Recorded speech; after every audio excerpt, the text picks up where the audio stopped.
कारण समोरची व्यक्ती, समोरचा राजाच इतका कपटी आहे की तो सरळ मार्गाने सोडणारा नाहीच आहे. मग जर आपल्याला सुटायचं असेल तर कोणत्या मार्गाने सुटता येईल याचा जो विचार नंतरच्या काळामध्ये झाला, मग संभाजी महाराजांना पुढे पाठवून देणं, त्याच्यानंतर पुढे स्वतःच्या सुटकेसाठी आजारी पडल्याचं नाटक करणं, त्याच्यानंतर मिठाई साधू संतांना वाटावी, दानधर्म करायची इच्छा प्रकट करणं, हे सगळं, हा सगळा देखावा उभा करणं हा नीतीचा भाग आहे, हा धर्माचा भाग नाही आहे. याच्यामध्ये नीती आहे. आजारी पडलो, मग आता मी मरणारच आहे तर मला काही दानधर्म करायला पाहिजे, मला करू द्यात, शेवटच्या काळातला दानधर्म मला काहीतरी त्याच्यातून पुण्य लाभेल आणि मी मेल्यानंतर कुठेतरी मला सद्गती प्राप्त होईल, असा देखावा उभा करणं हे वाटतं तेवढं सोपं नाही आहे. हा नीतीचा प्रश्न. त्यानंतर मग हळूहळू ते बाहेर पडणं, त्या पहारेकऱ्यांना सवय लावून देणं आणि मग एखाद्या दिवशी आपण त्याच्यातून, त्या पहाऱ्यातून बाहेर पडणं. बरं, बाहेर पडून आले आणि आता बाहेर पडल्यानंतर मग आता काय असं म्हणून ते थांबले नाहीत, तरी त्यांची नीतिमत्ता चालूच होती, नीतीचे डाव चालूच होते त्यांचे. मग घरी आल्यानंतर सुद्धा घरच्या लोकांनी ओळखू नये, घरी ओळख पटल्यानंतर संभाजी राजांबद्दल विचारावं आणि छत्रपती शिवाजी राजांनी असं सांगावं की आम्ही येताना मधल्या रस्त्यामध्ये संभाजी महाराज गेलेले नसताना सुद्धा खोटं बोलावं लागलं. ही अनैतिकता नाही का? ही अनैतिकता नाही, ही नैतिकताच आहे. हा नीतीचा एक भाग आहे, हा डावाचा एक भाग आहे. म्हणून कणिक नीती, विदुर नीती, चाणक्य नीती हे काय आहे? सगळं विचाराच्या या प्रक्रिया आहेत, या विचाराच्या प्रक्रिया आहेत. एखाद्या घटनेकडे पाहताना आपली भूमिका कशी असली पाहिजे, त्याच्यातून आपल्याला काय घेण्याची प्रवृत्ती झाली पाहिजे, घटनेकडे पाहताना कोणत्या भावनेतून पाहिलं पाहिजे, घटनेकडे पाहताना स्वतःच्या अधिकाराचा कसा विचार करता आला पाहिजे, हे सगळं सांगणारी नीती असते. कारण मनुष्य ज्या अधिकारावर असतो त्या अधिकारावरून तो त्या घटनेकडे पाहत असतो. अनेक उदाहरणं संस्कृत साहित्यामध्ये याला एक उदाहरण आहे, गतोस्त मार्कहा असं एक उदाहरण दिलं जातं. म्हणजे सूर्य अस्ताला चाललाय, हे एकच साधारण वाक्य आहे, पण आपण कुठल्या भूमिकेत आहोत याच्यावरून या वाक्याचे अर्थ लावले जातात. म्हणजे सूर्य अस्ताला, एखादा शेतकरी जर म्हणेल सूर्य अस्ताला चालला, तर त्याचा अर्थ असा असतो की आता घरी गेलं पाहिजे, बैल सोडले पाहिजेत, त्यांना वैरण घातली पाहिजे, आपणही काहीतरी भाकरी भाजी खाऊन घेतली पाहिजे आणि उद्याच्या कामाचं नियोजन केलं पाहिजे, सूर्य अस्ताला चाललाय, आता अंधार पडेल. हेच वाक्य एखादा विद्यार्थी म्हणेल तर त्याचा अर्थ असा असतो की आपण आपला ग्रहपाठ पूर्ण केला पाहिजे आणि लवकरात लवकर झोपलं पाहिजे, परीक्षेचे दिवस आहेत, उद्या लवकर शाळेत जायचंय. हेच वाक्य एखादा कोणी ब्राह्मण म्हणेल तर त्याचा अर्थ असा असतो की सूर्य अस्ताला चालला, अस्ताला जाण्यापूर्वी आपण संध्या करून घेतली पाहिजे, सूर्य अस्ताला चालला. हेच वाक्य एखादी सून म्हणेल तर त्याचा अर्थ असा असतो की आता तरी सासूबाईंनी थोडी मदत मला केली पाहिजे, नुसतंच बसून राहून कसं चालेल, सूर्य अस्ताला चाललाय, अजून एवढी कामं घरात पडली. हेच वाक्य एखादी सासू उच्चारेल तर त्याचा अर्थ असा असतो की सुनेने आता गावभर फिरणं बंद केलं पाहिजे, घरी आलं पाहिजे, देवासमोर दिवा लावला पाहिजे, बाहेर लावलेत तेवढे दिवे पुष्कळ आहेत, आता घरात येऊन देवासमोर दिवा लावला पाहिजे, अंधार पडायला लागलाय, सूर्य अस्ताला चाललाय, घरी येऊन स्वयंपाकाचं पाहिलं पाहिजे, घरामध्ये म्हातारी माणसं आहेत, मुलं आहेत, नवरा आहे तिचा, सगळ्यांच्या जेवणाचं पाहिलं पाहिजे, दिवसभर गप्पा गप्पा गप्पा काय आहे का नाही, सूर्य अस्ताला चालला. त्याचा अर्थ होतो ज्या भूमिकेवर आपण असतो त्या भूमिकेवरून त्या घटनेकडे मनुष्य पाहत असतो. ती भूमिका काय हे एकदा सिद्ध झालं की मग त्या घटनेचे अन्वयार्थ काय आहेत हे आपल्याला विचारात घेता येऊ शकतं. मी हे मुद्दाम एवढ्यासाठी सांगतोय, मी आपल्याला आग्र्याहून जे शिवाजी महाराजांची सुटका झाली त्या संदर्भातला हा विचार सांगत होतो. इथे आल्यानंतरही त्यांनी नाही संभाजीराजे गेले, काय तिथं हाहाकार माजला असेल, अरे राज्याचा भावी राजा आहे हा आणि तो गेला असं तुम्ही सांगता. बरं, पितृकर्तव्य म्हणून त्याला वाचवणं हे तुमचं काही काम होतं का नाही, आणि आज तुम्ही सरळ सांगताय आम्हाला ते गेले म्हणून. ते गेले नव्हते तरी सुद्धा त्यांनी तसं सांगितलं, याचं कारण आपण लक्षात घ्या, त्याची नीती काय आहे, त्याच्या मागची विचार प्रक्रिया काय आहे हे लक्षात घ्या. खोटं बोलणं होतं पण ती नीती होती. मला घटना सांगायची नाही आहे, त्याच्या मागचा विचार काय होता हे आपल्यालाही सगळ्यांना माहिती आहे. संभाजीराजे बाहेर पडलेले होते, आपण जर ते गेले म्हणून सांगितलं की ही बातमी कर्णोपकर्णी कुठेतरी कुठल्या तरी एखाद्या सेनापतीच्या कानावर जाईल, तिथून ती दिल्लीला जाईल आणि हा राजाचा मुलगा गेला असं म्हटलं की मग संभाजीराजांचा शोध थांबेल आणि मग त्यांना सरळ मार्गानं आपल्या गडावर परत येता येईल. ही नीती आहे, त्याच्या मागची नीती आहे. अशा नीतीचा विचार छत्र म्हणजे आपल्याला इथून सुटायचंच आहे, कारण आत्मानं सततम रक्षेत हा धर्म आहे. पण ते सुटण्याकरता जर जीवच राखायचा असेल तर गैरमार्गाने का होईना पण जीव राखला जावा याचा विचार करणं ही नीती आहे. ती प्रक्रिया राबवणं ही नीती आहे. दुसरा एक विचार मी आपल्याला सांगतो. आणखीन एक घटना छत्रपती शिवाजीराजांच्या जीवनचरित्रातली आपल्याला टाळता येणार नाही. कालही आपण त्या घटनेचा उल्लेख करून गेलोय. मिर्झा राजे जयसिंगांबरोबर झालेला तह. याच्यामध्ये विचार किती बारीक आहे.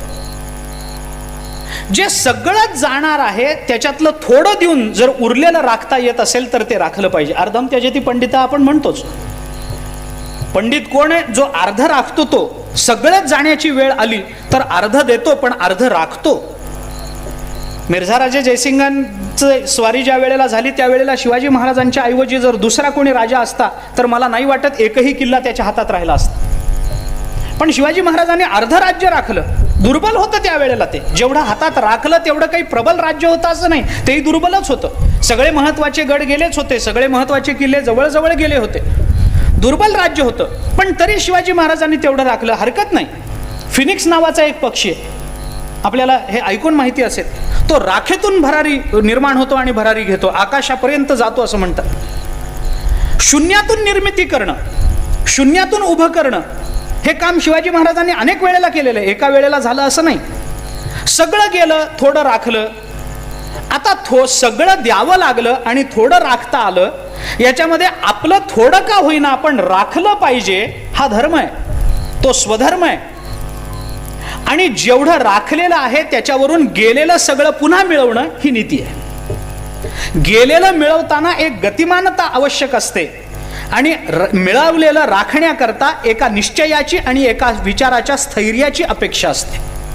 अशा कित्येक घटना मी तर आपल्याला हे म्हणून आलोय, हे सांगून आलोय की शिवाजी राजांच्या जीवनचरित्रातली प्रत्येक घटना आपल्याला या अर्थाने अशा पद्धतीने विभागता येते. हा धर्म ही नीती आहे. प्रत्येक घटना, आपण कोणतीही घटना काढून पहा, कोणतीही घटना काढून पहा.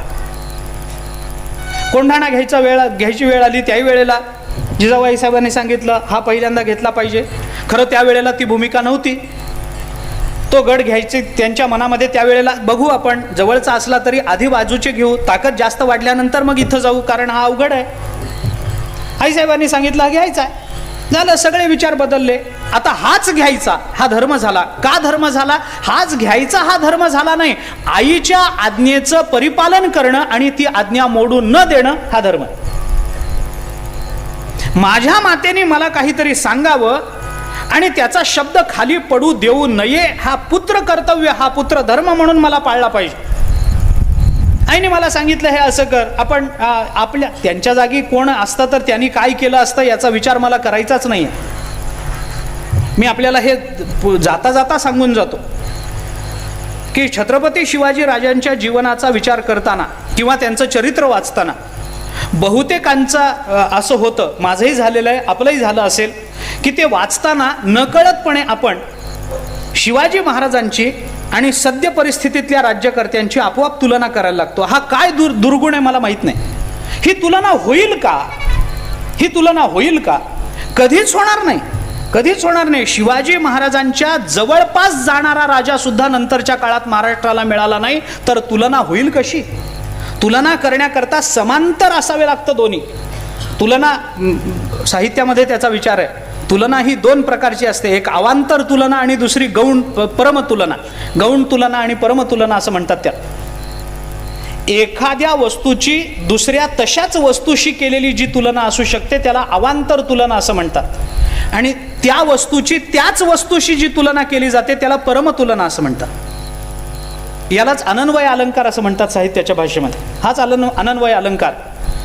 गगनम गगराकारम सागर सागरोपमः राम रावणयोरुद्धम राम रावणयोरिव राम रावण झुंजिन्नले कैसे राम रावणा सारिखे. बस याला म्हणतात परमतुलना. अनन्वय अलंकार आहे. परमतुलनेमध्ये दुसऱ्याशी तुलना नाही आहे. हां, मी हे करू शकतो की एखादा हापूसचा आंबा आहे आणि एक गावरान आंबा आहे, मी तुलना करू शकतो. हा आंबा, या जातीचा पेरू, या जातीचा पेरू, हा पदार्थ, हा माणूस, तो माणूस, अशी तुलना मी करू शकतो. हा कीर्तनकार, तो कीर्तनकार, मी तुलना करू शकतो. हा राजा आणि तो राजा, मी तुलना करेन. राम अवतार आणि कृष्ण अवतार, मी तुलना करू शकतो. प्रभू रामचंद्र निळे होते, भगवान श्रीकृष्ण काळे. प्रभू रामचंद्र शुद्ध पक्षात आले, भगवान श्रीकृष्ण वद्य पक्षात आले. प्रभू रामचंद्र दुपारी 12ला आले, भगवान श्रीकृष्ण रात्री 12ला आले. तुलना करणं अवघड आहे काय? तुलना सरळ होऊ शकते. प्रभू रामचंद्र एकाच आईबापाचे, हे 2-2 आईबापाचे म्हणवले गेले. प्रभू रामचंद्रांनी एक वचनी, एक बाणी, एक पत्नी व्रत आजीवन धारण केलं. याच्यापैकी एकही व्रत यांनी धारण केलं नाही. ना एक वचनी, ना एक बाणी, एक पत्नी तर नाहीच नाही, काहीच नाही. तुलना देवादेवाची सुद्धा तुलना होईल, अवताराची सुद्धा तुलना होईल.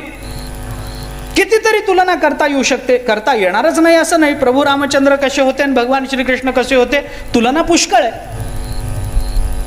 प्रभू रामचंद्रासारखं वागणं सगळ्यांना शक्य आहे, पण कोणी तसं वागत नाही. आणि श्रीकृष्णासारखं वागणं कुणालाही शक्य नाही, पण सगळ्याची मरमर तिथं चालू आहे. तुलना झाली आहे का नाही? म्हणजे तुलना करणं हा प्रश्न महत्वाचा नाही आहे. तुलना एका अवताराची दुसऱ्या अवताराची तुलना झाली, मान्य आहे. एका व्यक्तीची दुसऱ्या व्यक्तीशी तुलना झाली, मान्य आहे. एका स्त्रीची दुसऱ्या स्त्रीशी तुलना झाली, मान्य आहे. अशा तुलना या जगतामध्ये केल्या जातात, याला अवांतर तुलना असं म्हणतात. पण जेव्हा आपण असं म्हणतो की ऐसा पुन्हा होणे नाही, त्यावेळेला त्याची त्याच्याशीच तुलना करावी लागते. ती त्याची परमतुलना म्हणतात. त्याला ती परमतुलना. राम रावणाचं युद्ध कसं झालं, राम रावणासारखंच झालं, दुसरं युद्ध असं झालंच नाही, पुढे होण्याची शक्यता नाही. तसं छत्रपती शिवाजी राजांची तुलना कुणाशी करायची? एकही राजा या जगतामध्ये नंतर असा झाला नाही आणि त्याच्या आधीही असा झाला नाही. शिवाजी महाराज कुणासारखे? शिवाजी महाराजासारखेच पुन्हा याचा राजा होणे नाही. परमतुलना काय? त्यांचं चरित्र वाचताना दुर्दैवाने आम्हाला तशी सवयच लागलेली आहे की त्यांचं चरित्र वाचताना मनुष्य विचार करतो आता काय चालू आहे. अरे आता तसं होणारच नाही, कारण राजे तसे नाहीच आहेत. तसा राजाच नंतरच्या काळामध्ये मिळाला नाही. मुद्दा हा याच्यातला, सगळं जाण्याची वेळ आली, थोडं राखलं, महत्वाचं सगळं देऊन टाकलं. स्वतःचा मुलगा सुद्धा औरंगजेबाच्या दरबारामध्ये एक सरदार म्हणून पाठवावा लागला. केवढा अपमान आहे. आपण कमावलेलं आपल्या डोळ्या देखत नष्ट होणं याच्यासारखं मोठं दुःख या जगतामध्ये दुसरं नसतं. स्वकष्टानं मिळवलेल्या कणाकणाची माणसाला किंमत असावी लागते, ती असते. कण जरी गेला तरी माणसाला हृदयभंग झाल्याचं दुःख सोसावं लागतं. एक हाती निर्माण केलेलं हे राज्य आहे. थोडासा भाग वाट्याला राहिला आहे आणि बहुतांश भाग गेला, पुन्हा मिळवायचा आहे. अर्थात पुन्हा काय आहे, मी त्याच्यातही पुन्हा सांगतो की हे एवढं सगळं महत्वाचं देण्याचं धाडस तोच करू शकतो ज्याला ते आपण पुन्हा मिळवू शकू याची खात्री असते. नाहीतर दुसऱ्याने हे करू नये. एकदा गेलं की गेलं, पण ते धाडस आहे, ती खात्री आहे. गेलं तरी हरकत नाही, फक्त हे बाहेर पडू दे तिथून, हे सगळं मी गेलेलं परत मिळवेन, हा विश्वास असावा लागतो, ही खात्री असावी लागते. मग त्याच्यामध्ये कुठला किल्ला पहिल्यांदा घावा, त्याच्यात कोंढाण्याचं नाव आईसाहेबांच्या तोंडातून आलं. बस कौल मिळाला असं वाटलं आणि त्याने त्याची योजना केली. मातेचा शब्द खाली पडू न देणं, मातेचा शब्द जमिनीवर पडू न देणं हा धर्म आहे. आता हाच घ्यायचा, हा निश्चय आहे, हा धर्म झाला आता. आणि मग याच्याकरता काय करावं लागेल, मग योजना करा. मग ते तानाजी वगैरे गेले, त्यांनी ते कशा पद्धतीनं त्याच्यात तानाजी सारख्या अत्यंत जिवलग मित्राला शिवाजी महाराजांना गमवावं लागलं, मोठं दुःख भोगावं लागलं. नीतीमध्ये हे सगळं खपून जातं. पण नीतीमध्ये ह्या सगळ्या दोष, हे सगळं दुःख जरी पचवावं लागत असलं तरी सुद्धा शेवटी त्या धर्माचं परिपालन झालं याचं समाधान फार मोठं असतं. म्हणून स्थैर्याचा विचार करून गतिशीलतेचा विचार केला पाहिजे. पंढरपूरला यायचंय या स्थैर्याच्या विचारानं आळंदीहून वारकरी निघत असतात.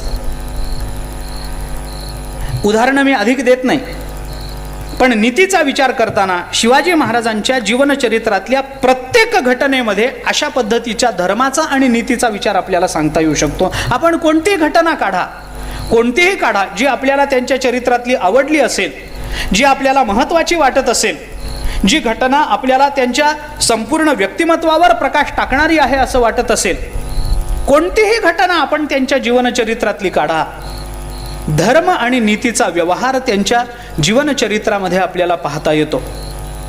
तुकाराम महाराजांचा एक अभंग आहे, दया तिचे नाव, भूतांचे पाळण, अनेक निर्दालन कंटकांचे, धर्मनीतीचा हा असावा असावा व्यवहार. धर्मनीतीचा हा व्यवहार आहे. इथे धर्म आणि नीती हे दोन्ही शब्द आले तुकाराम महाराजांचे. याच्यातला धर्म कोणता आणि नीती कोणती? दया तिचे नाव, भूतांचे पालन हा धर्म आहे, आणि निर्दालन कंटकाचे ही नीती आहे.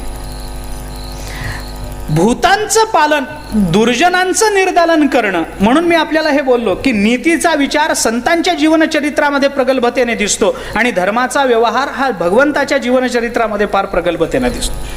काय करायचंय हे भगवंतानी ठरवलंय. मी आपल्याला आता हे याचा खुलासा 1-2-5 मिनिटांमध्ये करून देतो. भगवंतानी ठरवलंय काय करायचंय आपल्याला. हा दुष्ट आहे, रावण दुष्ट आहे, याला मारायचंय. कंस दुष्ट आहे, रावण दुष्ट आहे, याला मारायचंय. कंस दुष्ट आहे, संपवायचा आहे. आता कंसाला संपवणं, रावणाला संपवणं, जरासंधाला संपवणं, शिशुपालाला संपवणं, कालयवनाला संपवणं, भगवान श्रीकृष्णाच्या चरित्रामध्ये दुर्योधनाला संपवणं, हे सगळं आपल्याला पाहता येतं. पण भगवान श्रीकृष्णाने जरासंधाला मारायला लावलं भीमाकडून, दुर्योधनाला मारायला लावलं. हा काही नीती मार्गाने मारायला नाही लावलं. गदा युद्धामध्ये मांडीच्या खाली प्रहार, कमरेच्या खाली प्रहार करू नये असा युद्धधर्म असताना सुद्धा भगवंताने दुर्योधनाच्या मांडीवर प्रहार करायला भीमाला सांगितलं, त्याला प्रवृत्त केलं. कसं का होईना त्याला मारायचंच आहे, हे ठरवलेलंच आहे, निश्चय आहे. ते कसं मारायचं ते त्या वेळेला बघू, काय करता येईल ते त्या वेळेला पाहू. जरासंध मरत नव्हता.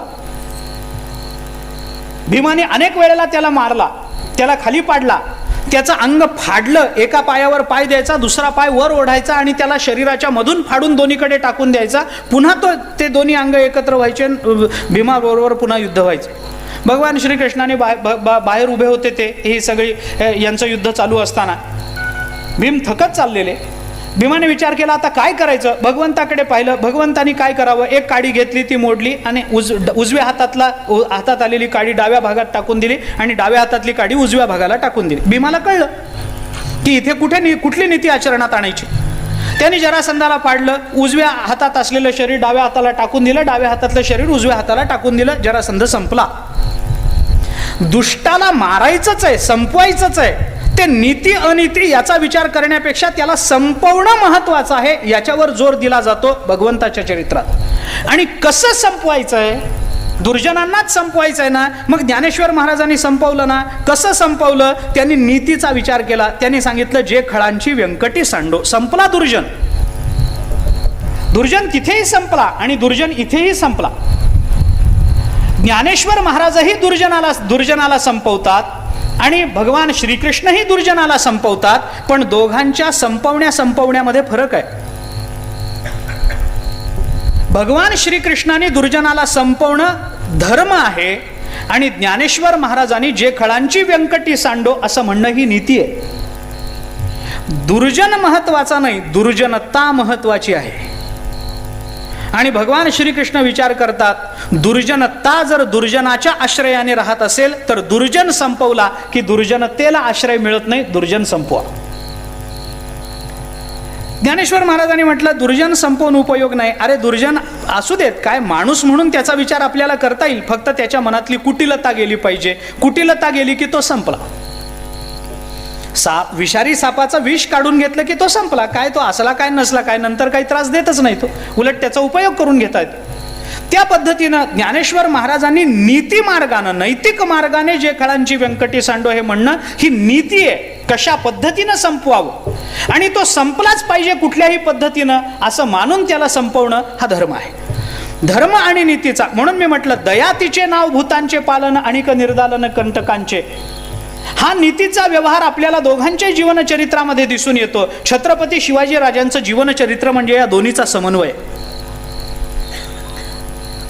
भगवंताच्याकडून धर्माचा निश्चय घेतलाय आणि संपवण्याच्या बाबतीत, प्रक्रियेच्या बाबतीत संतांची नीती स्वीकारली. म्हणून प्रत्येकालाच त्यांनी मारलं असं नाही, आपल्या विरोधातल्या प्रत्येकालाच त्यांनी मारलं असं नाही. उलट विरोधातल्या बहुतेकांना पहिल्यांदा आपल्या बाजूने येण्याची संधी दिली आहे छत्रपती शिवाजी महाराजांनी. असं जर झालं नसतं तर शिवाजी महाराजांचा सख्खा मेहुणा बजाजी, सईबाईंचा सख्खा भाऊ, याला जबरदस्तीनं मुसलमान व्हावं लागलं आणि एका प्रसंगामध्ये शिवाजी राजांवर चाल करून यावं लागलं. त्याला संपवणं शिवाजी महाराजांना अवघड नव्हतं. स्वतःचा मुलगा मोगलांना जाऊन मिळाला, संपवणं शिवाजी महाराजांना अवघड नव्हतं. पण जे जे आपल्या विरोधात लढले त्यांना शिवाजी महाराजांनी नुसतं संपवलं नाही, संपवायचंय हा निश्चय केला. पण कसं संपवायचं, त्याला स्वतःच्या जवळ घेऊन त्याला संपवताय. एक विचार आहे या संदर्भातला, एक सुभाषित आहे, आता माझ्या स्मरणात नाही, पण असं एक सुभाषित आहे की दोनच पद्धतीनं विरोध दूर करता येऊ शकतो.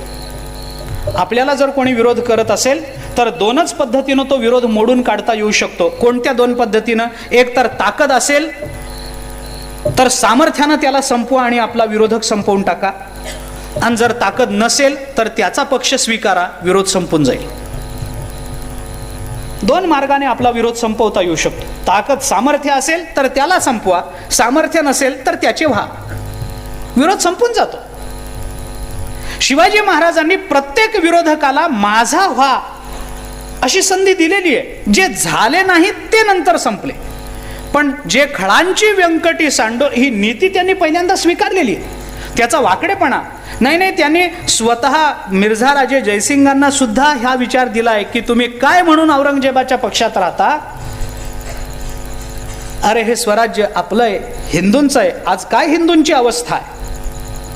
जिजिया नावासारखा अतिशय विकृत कर हा औरंगजेब हिंदूंवर लादतोय. आपण त्या जिजिया कराची लक्षणं जर पाहिली, त्याच्यातली नियमावली जर पाहिली तर आपल्याला आश्चर्य वाटेल की त्या काळातली हिंदू लोक, त्या हिंदू समाज जगला कसा. कोणत्याही मुसलमानाला, कोणत्याही हिंदूच्या घरामध्ये राजेशाही वागणूक मिळालीच पाहिजे असं दंडक आहे त्याचं. हिंदूंच्या घरात जर कोणी गेलं तर त्याला मोठ्याने आक्रोश करता येणार नाही, कारण शेजारच्या मुसलमानाला त्याचा त्रास होईल. जिजिया कराची ही कलमं आहेत, आपण वाचून पाहतो जिजिया कर. एवढंच नव्हे, एखाद्या सरदाराच्या घरासमोरून जाताना हिंदूंना पायात जोडे घालून जाता येत नव्हतं. त्याच्या घरासमोरून जाताना पायातले जोडे हातात घ्यायचे, नम्र भावानं कमरेतून वाकायचं, मग पुढं व्हायचं. का तर सरदाराचं घर आहे. शेतसारा देणं वगैरे हा तर फार पुढचा प्रश्न आहे अजून. आणि हा जिजिया कर जर तुम्हाला टाळायचा असेल तर एक काम करा, तुम्ही धर्मांतर करा आणि आमच्या धर्मात या, तुम्हाला हा कर लादला जाणार नाही. आपण जगू शकणार नाही या भीतीपोटी त्यावेळेला अनेकांनी परधर्मामध्ये प्रवेश केला. अनेक उदाहरणं आहेत. मला धर्माधर्मातली तेढ सांगायची नाही आहे किंवा त्याच्याबद्दलही काही भाष्य करायचं नाही आहे. त्या काळची परिस्थिती काय होती ती मी फक्त आपल्या डोळ्यासमोर ठेवतो. हे सगळं करत असताना शिवाजी महाराजांनी ज्या नीतीचा अवलंब केला ती नीती काय होती? संतांनी ज्या नीतीचा विचार, दया तिचे नाव भूतांचे पालन हा धर्म आहे. पण जर भूतांचं दया दाखवूनही जर ते भूत मात्र वळत नसेल, तो जीव जर वळत नसेल आणि सन्मार्गाला लागत नसेल, तर शेवटी त्याच्या संगतीनं ते मागे काय होतं, पंढरपूरच्या यात्रेमध्ये ते इनॅक्युलेशन व्हायचं, इंजेक्शन दिलं जायचं रोग पसरू नये. त्यावेळेला वारीला खूप गर्दी व्हायची आणि त्यावेळेला औषधोपचार एवढे प्रगतही झालेले नव्हते की तिथे मग ते रोग पसरायचे, ती साथ पसरायची. त्या साथीमध्ये अनेक लोक जायचे. महाराजांच्या दैनंदिनीमध्ये, रोजनिशीमध्ये याची त्यांनी एक घटना लिहून ठेवली म्हणून मी फक्त आपल्याला सांगतो. त्या इनॅक्युलेशनचा कायदाच होता त्यावेळेला. मग ते पंढरपूरच्या बाहेर कुठेतरी ती गाडी थांबवली जायची. मग त्याच्यातल्या प्रत्येकाला ते इंजेक्शन दिलं जायचं. जुन्या लोकांना अजूनही आठवत असेल, ते इंजेक्शन दिलं जायचं. आता एवढ्या लोकांना इंजेक्शन्स द्यायची तर इतके डॉक्टर्स कुठून मिळणार? मग नवशिके जे डॉक्टर्स असतात पहिल्या दुसऱ्या वर्षाचे वगैरे, मग त्यांना आणायचं, त्यांच्याकडून ती सेवा करून घ्यायची. आता ते नवशिकेच असायचे. बरं, त्यावेळेचं इंजेक्शन आपण जर डोळ्यासमोर आणलं तरी आज अंगावर काटा उभा राहतो. एक काचेची सिरिंज असायची, ही लांब मोठी सुई. आता ती सुई फक्त म्हशी आणि रेड्याला वापरतात. ती सुई पूर्वी माणसांना वापरली जायची. एवढी लांब सुई, ती जाड असायची. मग ती दंडामध्ये घुसवताना त्रास व्हायचा, रडायचे, मोठी माणसं सुद्धा रडायची. मग ते त्यावेळेला हे सगळं स्टरलाइज करणं वगैरे हे एवढं प्रगत झालं नव्हतं की निर्जंतुक केलं पाहिजे सगळं आणि मग ते वापरलं पाहिजे. एकदा वापरलेली सिरिंज पुन्हा वापरू नये वगैरे हे कायदे नव्हते त्यावेळेला. ते उकळत्या पाण्यामध्ये टाकायचे त्या सुया, त्या सगळी काचेची ते सिरिंज वगैरे, आणि ते सगळं शुद्ध करून घ्यायचं. आता ते पाणीच शुद्ध नसायचं तर त्याच्यातून ते उकळून काय ते शुद्ध होत असेल देव जाण. तर पंढरपूरच्या वारीतलं पाणी येते. पण त्यावेळेला ते हीच पद्धत होती, दुसरी पद्धत नव्हती.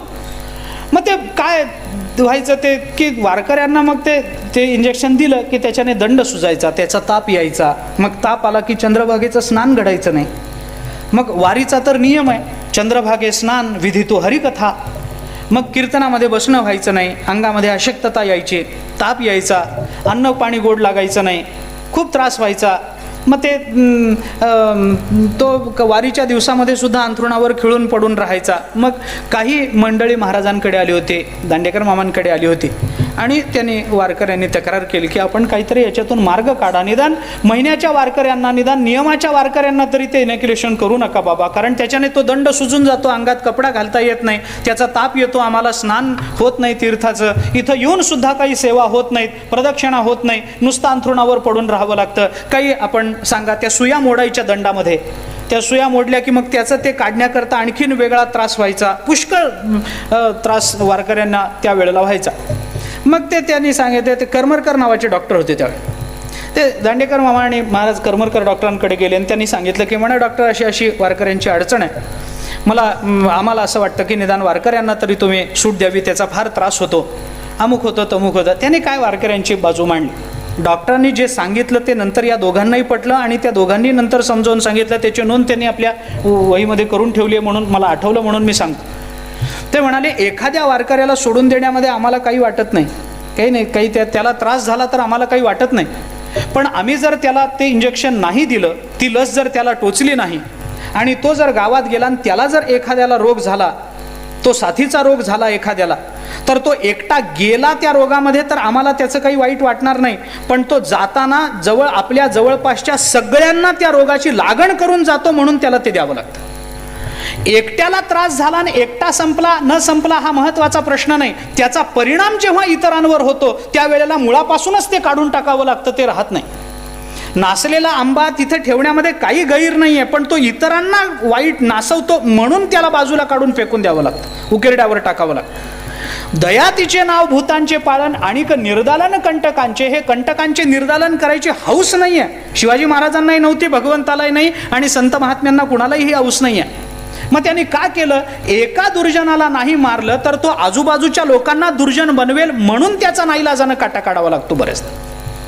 हा नीतीचा प्रश्न आहे, कारण नीतीचा विचार करत असताना, कारण एक दुर्जन नाही बदलला आणि तो जर 10 जणांना दुर्जन बनवायला लागला तर या जगतामध्ये दुर्जनांची संख्या वाढत जाईल आपोआप, आणि माणसाला सज्जन बनण्यापेक्षा दुर्जन बनणं सोपं जातं.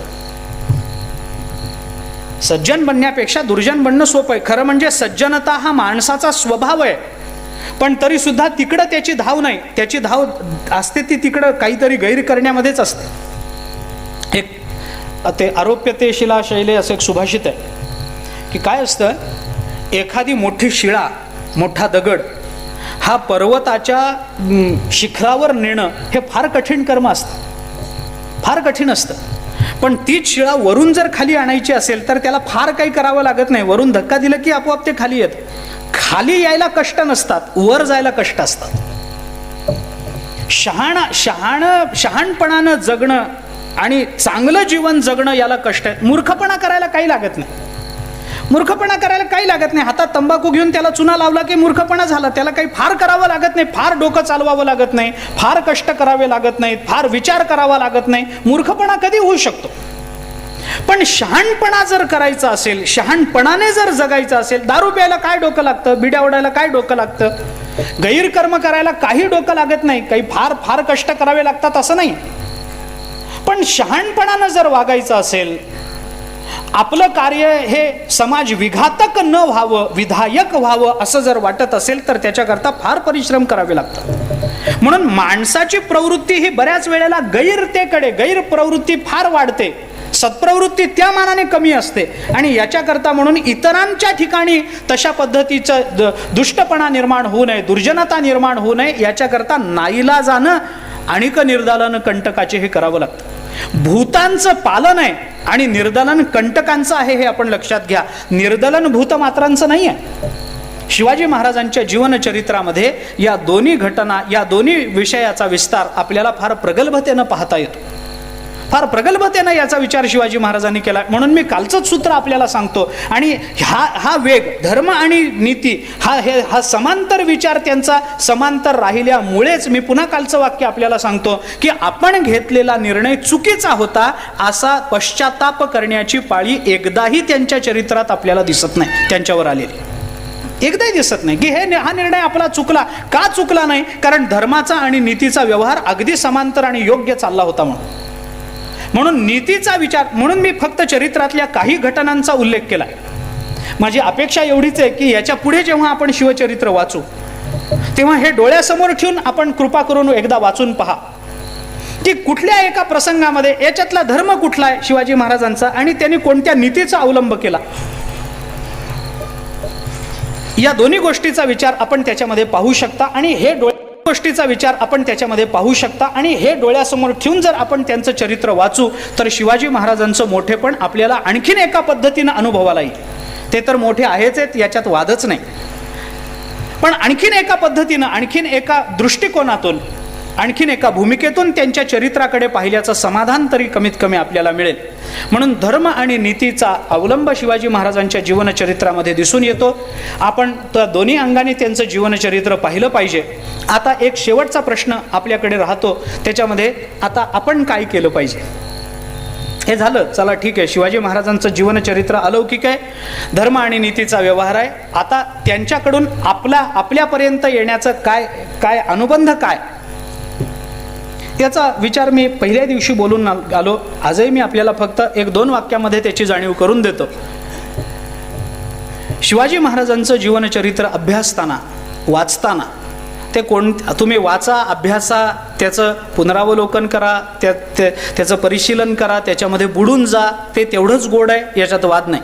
भगवान श्रीकृष्णाचं चरित्र काल्याच्या प्रसंगामध्ये रोज माणसं ऐकतात तरी त्याचा कंटाळा येत नाही, कधी त्याचा कंटाळा येत नाही. काय भगवान श्रीकृष्णाने बालपणी गोकुळामध्ये चोऱ्या केल्या, लोणी चोरलं, अमुक केलं, तमुक केलं, यांना त्रास दिला, त्यांना अमुक केलं, मडकी फोडली, यमुनेवर गेले, कालियामर्दन केलं, हे आपण रोजच ऐकतो. पण तरी त्याचा जसा कधीही कंटाळा येत नाही तसं शिवाजी महाराजांच्या चरित्रामध्ये वाचताना कधीही कुठल्याही पानावर कंटाळा येत नाही. बस झाला, आता कंटाळा आला, आता उठून निघून जावं असं त्या चरित्रामध्ये कधी वाटत नाही.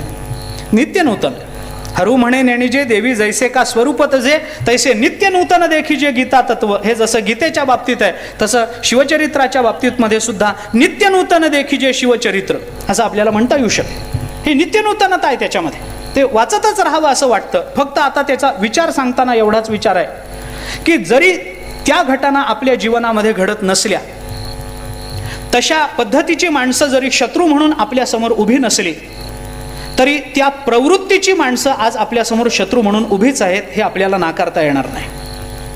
ती व्यक्ती नसेल पण ती प्रवृत्ती तीच आहे. शिवाजी महाराजांच्या समोर शत्रू म्हणून उभी राहिलेलीच प्रवृत्ती आज आपल्याही समोर शत्रू म्हणून उभी राहिलेली आहे. आपल्याला त्यांच्यासारखं वागता येणार नाही. आपली घरं म्हणजे काही गड नाही आहेत, आपल्या बरोबरचे मित्र म्हणजे काही मावळे नाही आहेत, आणि आपण तर शिवाजी महाराज मुळीच नाही आहोत. वाटतं माणसाला बऱ्याचदा शिवचरित्र वाचताना माणूस जणू काही स्वतः शिवाजी महाराज असल्यासारख्या कल्पना करायला लागतो. आम्हाला हे मी अनेक वेळेला हे सांगतो, हे आध्यात्मिक क्षेत्रामध्ये सुद्धा असं होतं. अनेक वेळेला मी हे सांगतो, एक ज्ञानेश्वरीचं पारायण झालं की माणसाला वाटतं महाराष्ट्राला ज्ञानोबारायनंतर मीच आहे. असं होत नसतं. एकाच पारायणामध्ये असं जर झालं असतं तर सोपं झालं असतं. एकच पारायण, त्याला वाटतं बस मध्ये तुकोबाराय नाही, नाथ महाराज नाही, गोरोबा काका नाही आणि कोणी नाही, लगेच ज्ञानोबाराय की लगेच मी, बस. आणि तेही पारायण इकडं तिकडं बघत केलेलं, म्हणजे त्याला ना आकार ना दिशा ना उकार. कोण येतंय फळ ठेवतंय, कोण येतं खडीसाखर ठेवतंय, कोण येतं पीस ठेवतं, कोण येतं ओटी भरतं, याच्याकडे लक्ष. ते अध्याय कुठला चालू आहे माहिती नाही, आणि काय चालू आहे माहिती, विषय काय चाललाय माहिती नाही, आपलं आहे चालू आहे. मी एके ठिकाणी कीर्तनाला गेलो होतो. काल्याचं कीर्तन पोचणं शक्य नव्हतं म्हणून आदल्या दिवशी रात्री गेलो. मी गावात पोचलो, कीर्तन संपलं. काही मंडळी कीर्तना मंडपातून बाहेर येत. मी सहज विचारलं, एक परिचयाचे ग्रहस्थ होते, म्हणे कुठे कीर्तनाला? हो म्हणे. कसं झालं? फार सुंदर कीर्तन झालं. कुणाचं होतं? अमक्या अमक्या महाराजांचं होतं. मी सहज विचारलं, अभंग काय होता? ते म्हणाले, कीर्तनात अभंगही असतो का? म्हणजे इथून तयारी आहे त्यांची. मग आता असं जर पारायण होत असेल, असं जर श्रवण होत असेल, तर मग त्या श्रवणाने ज्ञानोबारायणानंतर लगेच मी असं म्हणण्यात काही अर्थ नसतो. शिवचरित्र वाचताना माणसाला वाटतं मनुष्य स्वतःला कुठेतरी शिवाजी महाराजांच्या भूमिकेमध्ये पाहत, पण तसं होत नाही. म्हणून मी म्हटलं, शिवाजी महाराजांसारखा राजा शिवाजी महाराजच, दुसरा कोणी राजा झालाच नाही, होणं शक्यही नाही. पुढच्या काळात तर नाहीच नाही, तशी शक्यताही नाही आत्ताची परिस्थिती पाहता. पण आतापर्यंत त्यांच्या नंतरही झाला नाही. आणि माझी भूमिका, मी एका श्रद्धेपोटी, माझा हा केवळ अभिनिवेश आहे आणि मी त्या विषयावर बोलतोय असं आपण समजू नका, पण त्याच्या आधीच्या राजांमध्ये सुद्धा शिवाजी महाराजांसारखा राजा झाला नाही असं मला वाटतं. तुम्ही माझ्या मताशी सहमत असाल नसाल मला माहीत नाही, पण माझी एक भूमिका मी आपल्यासमोर. आधी काही राजे कमी नाही झाले आपले, पुष्कळ रामराज्यापासून आपला विचार आपल्याला करता येतो, पण तरीसुद्धा रामाच्या पासून अगदी शिवाजी महाराजांपर्यंत सगळा आढावा जरी घेतला तरी आपल्याला त्याचं चिंतन करता येईल. जाऊ द्या, फार विचार मी आपल्याला सांगत नाही, पण भगवंताच्या जीवनातला धर्म आणि संतांच्या जीवनातली नीती याचा अतिशय उत्कृष्ट मनोज्ञ असा संगम, अतिशय उत्तम असा समन्वय छत्रपती शिवाजी महाराजांच्या जीवनचरित्रामध्ये दिसतो. आपण काय करायचं आहे? या चरित्राचा विचार करताना, या चरित्राचं चिंतन करत असताना, त्या चरित्राच्या मागचे हेतू आणि त्या चरित्रातली ती जी घटना आपण वाचतो आहोत, त्या घटनेचा परिणाम विचारात घेता त्याच्यासाठी राबवली गेलेली नीती, या दोन्ही गोष्टी आजही आपल्याला राबवता येऊ शकते याचं चिंतन आपण केलं पाहिजे. भले आपण ते नाही आहोत, पण त्यांनी केलेलं कार्य तसं करता येणं किंवा त्या पद्धतीनं तो हेतू डोळ्यासमोर ठेवून करता येणं हे आपल्याला अशक्य आहे असं मला वाटत नाही.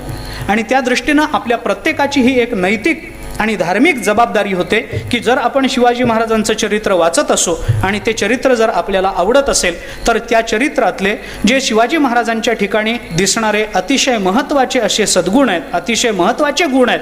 खरं सद्गुण म्हणायचं कारणच नाही, कारण एकही दुर्गुण तिथं नाही, तर सद्गुण म्हणून दुर्गुणाला बाजूला करणं हाही विषय नाही. जे जे गुण आपल्याला दिसतात त्या गुणांचा आविर्भाव कुठेतरी आपल्या जीवनचरित्रामध्ये, आपल्या जीवनामध्ये एखाद्या घटनेमध्ये तरी दाखवण्याची उर्मी आपल्या ठिकाणी निर्माण व्हावी, याच्यासाठी जे प्रयत्न करणं शक्य आहे ते आपण केले पाहिजेत असं मला या संदर्भामध्ये वाटतं.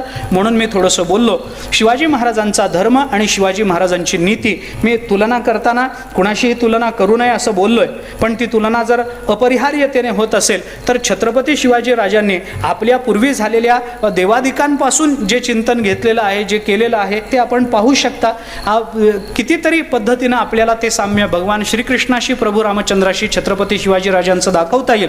आणि ज्या पद्धतीनं ते साम्य दाखवता येतं त्याच पद्धतीनं छत्रपती शिवाजी महाराज आणि जगद्गुरू तुकाराम महाराज यांच्यामध्ये असणारही साम्य दाखवता येतं. आपल्याला हे माहिती आहे का नाही मला माहिती नाही, पण छत्रपती शिवाजी महाराजांच्या नावावर एक अभंग सुद्धा आहे. तंजावर प्रतिमध्ये तो अभंग छापलेला आहे, आपण तो पाहू शकता. शिवाजी महाराजांच्या नावावर एक अभंग आहे. म्हणजे अभंग निर्मिती, काव्य निर्मिती म्हणत नाही मी, अभंग निर्मिती म्हणतो. काव्य निर्मिती कोणी करेल त्याला फार किंमतही नाही. परवा आपण बोललो की काव्यनिर्मिती, आजकालच्या काव्यनिर्मितीचा तर विचारच करू नका, जास्तीत जास्त रद्दीला भाव येईपर्यंत त्याला किंमत असते, तो विषय नाही आहे. पण अभंग निर्मितीचा विचार करत असताना शिवाजी महाराजांच्या नावावर काव्य नाही आहे, अभंग आहे. आपण लक्षात घ्या. आणि ती अभंग निर्मिती, अर्थात एकच अभंग उपलब्ध आहे. त्यांनी किती अभंग रचले, त्यांच्या मुखातून उत्स्फूर्ततेनं कोणते शब्द बाहेर पडले, हे आज इतिहासामध्ये ते लुप्त झालेलं आहे, आज आपल्याला माहिती नाही. पण शिवाजी महाराजांच्या नावावर अभंग निर्मितीही आहे, हे आपण ध्यानात घ्या. तुकाराम महाराजांबरोबर त्यांचं साधर्म्य दाखवताना एका आध्यात्मिक भूमिकेतून केलेलं कार्य, ज्ञानोबारांबरोबर त्यांचं साधर्म्य दाखवताना आध्यात्मिक भूमिकेतून ज्ञानोबारांनी केलेलं कार्य आणि समाज निर्मिती आणि राज्य निर्मितीच्या भूमिकेतून छत्रपती शिवाजी महाराजांनी केलेलं कार्य यांची जर आपण तुलना करू तर ती दोन्ही कार्य हिमालयापेक्षा जास्त उंच आहेत असंच आपल्याला मानावं लागतं. आपल्याला त्यांची तशा अर्थाने तुलना करता येणार नाही, कारण क्षेत्र वेगळं आहे. पण कार्यदृष्टीने जर बघितलं, विधायकतेच्या दृष्टीने जर पाहिलं तर ती दोन्ही कार्य समांतर आहेत असं आपल्याला म्हणावं लागेल. ज्ञानेश्वर महाराज हे महाराजांमधले राजे होते. ज्ञानियांचा राजा गुरु महाराव म्हणती ज्ञानदेव तुम्हा ऐसे. ज्ञानेश्वर महाराज हे महाराजांचे राजे होते आणि छत्रपती शिवाजी महाराज हे राजांचे महाराज होते. असा जर विचार आपण करून पाहिला तर आपल्याला या दोन्हीमधलं साधर्म्य पटकन लक्षात येतं. शिवाजी महाराज म्हणजे राजांमधले महाराज आहेत. म्हणून कीर्तनातही आपण परवा बोललो की राजाच्या नावामागे महाराज हा शब्द ज्या अर्थाने इथं वापरला गेला त्या अर्थाने दुसऱ्या कोणाच्याही राजाच्या नावामागे लागला नाही. महाराज म्हणावं असे सत्कर्म त्यांच्याकडून घडली, अशा पद्धतीने दैवी गुणांची प्राप्ती त्यांना झालेली होती. या दृष्टीनं संत चरित्र आणि शिवचरित्र यांचंही साधर्म्य आपल्याला पाहता येतं आणि भगवत चरित्र आणि शिवचरित्र याचंही साधर्म्य आपल्याला पाहता येतं. या दोन्ही ठिकाणी आपल्याला अनेक ठिकाणी चरित्राचा विचार सांगताना हा विचार सांगितला जातो. उज्ज्वल नीलमणीमध्ये त्याचा विचार आहे थोडासा भक्तिशास्त्राच्या अंगानं. अनुभवश्च लीलाचेत उच्चते चरितम द्विधा असं उज्ज्वल नीलमणीमध्ये आलं. अनुभव आणि लीला अशा दोन पद्धतीने चरित्राचा विचार केला जातो. शिवाजी महाराजांचं चरित्र हे बहुतांश सगळं चरित्र अनुभव चरित्र, याच्यामध्ये लीला चरित्राला फारसं स्थान नाही आहे. त्यांच्याकडून काही चमत्कार घडले असतील, त्यांच्याकडून तो विचार झाला असेल, पण बहुत अनुभव चरित्र म्हणजे अनुकरण केलं जाणारं चरित्र आणि लीला चरित्र म्हणजे श्रवण केलं जाणारं चरित्र. भगवान श्रीकृष्णाने गोवर्धन पर्वत उचलला हे लीला चरित्र आहे, पण भगवान श्रीकृष्णाने आपल्या जवळची शिदोरी सगळ्यांना वाटून खाल्ली हा अनुभव चरित्राचा भाग आहे. ज्ञानेश्वर महाराजांनी भिंत चालवली हा लीला चरित्राचा भाग आहे, पण ज्ञानेश्वर महाराजांनी समाजाला कळावं म्हणून सोप्या भाषेमध्ये तत्वज्ञान सांगितलं हा अनुभव चरित्राचा भाग आहे. तसं शिवाजी महाराजांच्या चरित्रातही काही चमत्कृती दिसत असतील, पण त्यांचं बहुतांश चरित्र हे आचरणीय चरित्र आहे. या दृष्टीने त्या चरित्राकडे आपण जर पाहू आणि अंतर्मुख होऊन त्या चरित्राचा कुठेतरी विचार करू तर आपल्याला त्या चरित्रातल्या एखाद्या सद्गुणाची उर्मी आपल्या ठिकाणी निर्माण व्हावी असं प्रत्येकाला वाटेल आणि त्या दृष्टीनं प्रत्येकजण प्रयत्नशील राहील. तसं आपण प्रयत्नशील राहिलं पाहिजे आणि तरच शिवचरित्र खऱ्या अर्थाने आपण अभ्यासलं, खऱ्या अर्थाने आपण वाचलं आणि खऱ्या अर्थाने आत्ममग्न होऊन त्याचं चिंतन केलं असं आपल्याला म्हणता येईल. या धर्म आणि नीतीचा विचार मी आपल्यासमोर मांडलेला आहे. आपण योग्य पद्धतीनं त्याच्यातलं जे वाईट आहे ते टाकून द्या, जे चांगलं आहे ते अर्थातच स्वीकाराल. कारण आपण सगळे श्रोते हे राजहंसासारखे आहात असं मला नेहमी वाटतं. श्रोते हा नेहमी राजहंसासारखा असतो, असावा. दूध आणि पाणी एकत्र करून ठेवलं, आता सध्याच्या काळात एकत्र करायची गरज नसते, पण जर त्याच्यासमोर एकत्र करून ठेवलं तर तो राजहंस त्याच्यातलं दूध घेतो आणि पाणी टाकून देत असतो. निरक्षीर विवेक त्याला म्हणतात. त्या पद्धतीनं याच्यातला जो पाण्याचा अंश आहे तो आपण सोडून द्या. पण याच्यामध्ये जर माझ्याकडून खऱ्या अर्थाने काही शिवचरित्राबद्दल चिंतन घडलं आहे असं आपल्याला वाटत असेल तर त्याचा स्वीकार आपण करा. मी आपल्या सर्वांना या व्याख्यानमालेच्या निमित्तानं धन्यवाद देतो.